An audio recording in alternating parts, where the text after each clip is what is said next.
30 years ago today, Kyōryū Sentai Zyuranger premiered in Japan, and without Zyuranger, we would have not had Mighty Morphin Power Rangers. So, in this video, I'm going to talk about Zyuranger, my memories about Zyuranger, my thoughts on Zyuranger, and what I think about Zyuranger overall. Because Zyuranger, without it, we would have never gotten Mighty Morphin Power Rangers, we would have never gotten Tommy Oliver.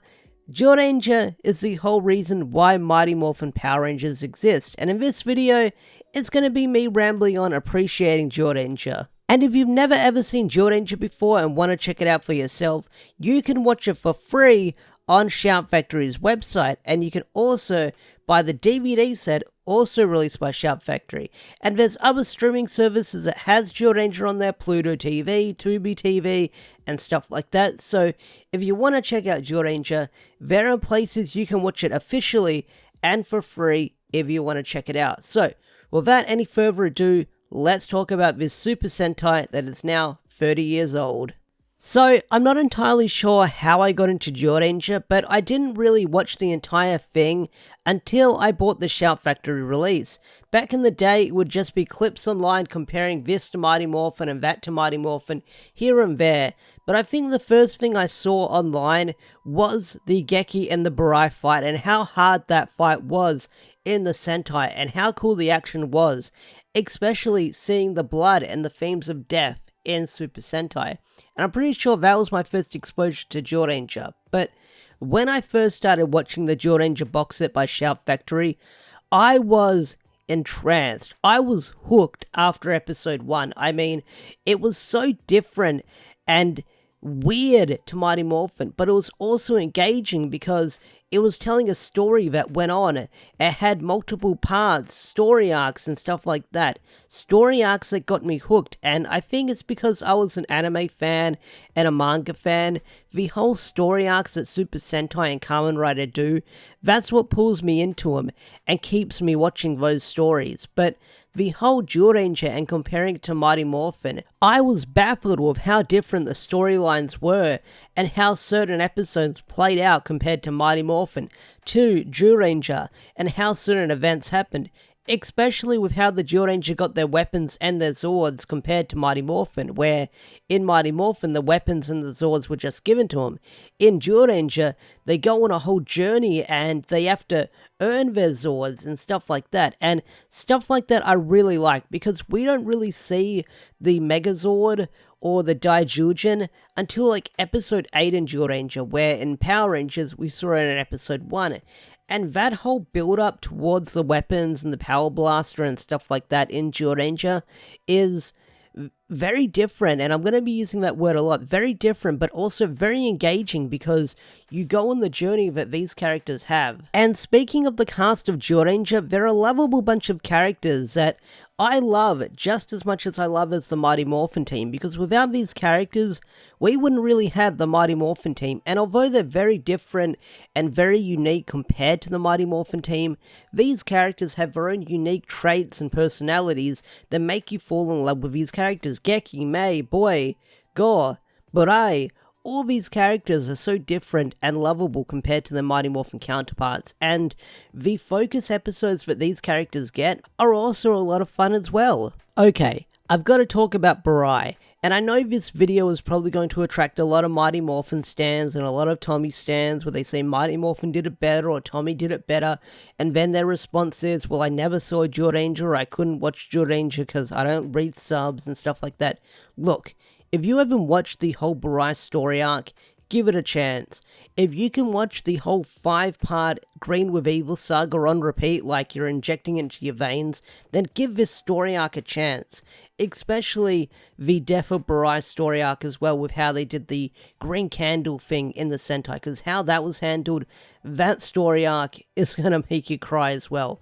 That got me emotional watching it for the first time, because I had heard Burai died when I got into Zyuranger, because the whole comparing what happened in Power Rangers to what happened in Sentai thing going on, and I was like, whoa, they kill him off, I want to see how they handled that. But when you get to that scene, and you've got Geki crying, you've got the team crying, you've got the Dragon Zord crying, and the Dragon Zord is mourning Burai, that is just a heart-wrenching moment that kicks you right in the gut. But Barai's introduction, really freaking cool, especially the story arc that he goes on, where he's introduced and he wants to kill Geki because he was locked away for so long, and he's got that backstory that's sometimes really complicated and hard to understand. But the whole Dragon Ranger introduction story arc, give it a watch. I highly recommend giving it a watch and checking it out for the first time.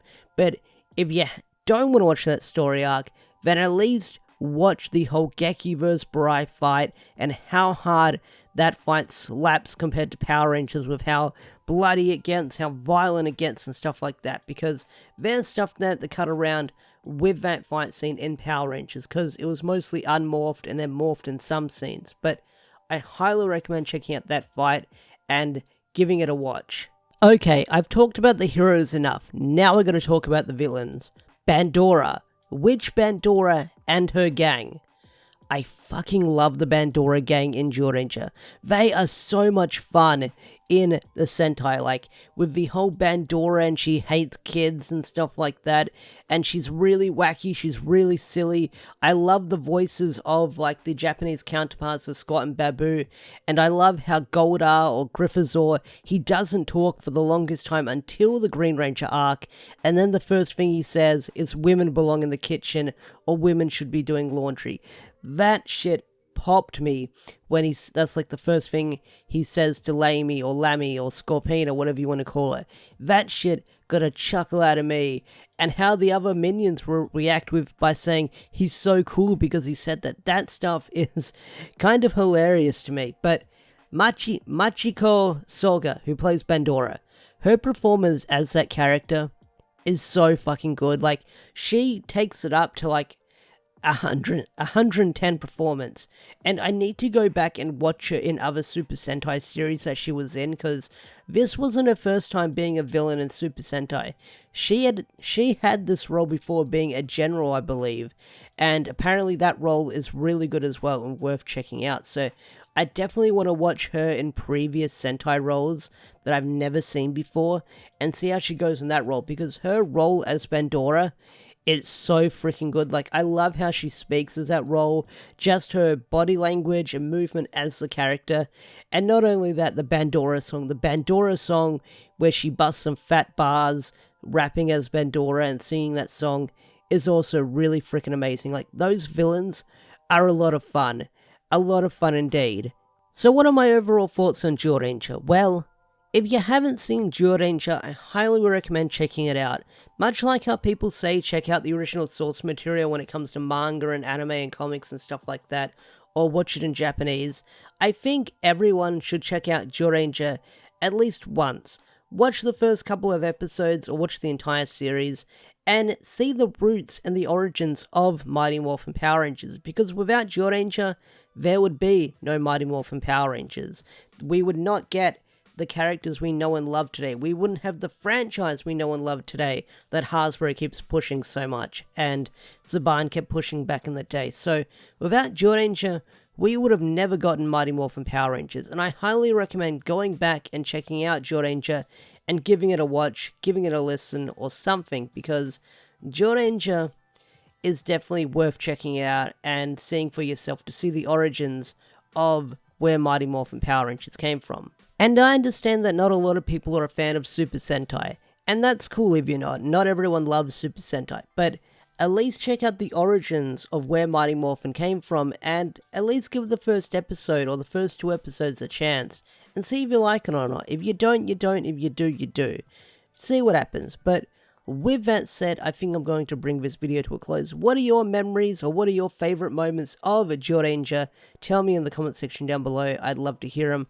With that said, I'm bringing this video to a close. If you enjoyed this video, hit that thumbs up, subscribe to the channel if you're new. Don't forget to turn on notifications so you never miss an upload and stuff like that. Special thanks to all the members such as Swagger4 and Andrew McCoyle, and the Power Bunny, who is a $30 member. If you want to get shouted out like these guys over here, hit the join button or become a YouTube member for special perks and stuff like that on the channel. With that said, I'm bringing this video to a close. Thanks for watching. Have a wonderful day or night. I'll see you guys later. Peace out. Take care. Bye.